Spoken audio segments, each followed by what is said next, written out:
warahmatullah. A'udzu billahi minasy syaithanir rajim. Bismillahirrahmanirrahim.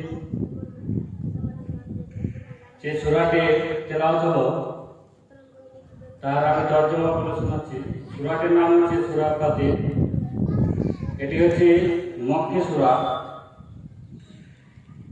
সমস্ত প্রশংসা আল্লাহর নামে, যিনি আসমান ও জমিনের স্রষ্টা এবং ফেরেশতাগণকে করেছেন বার্তাবাহক।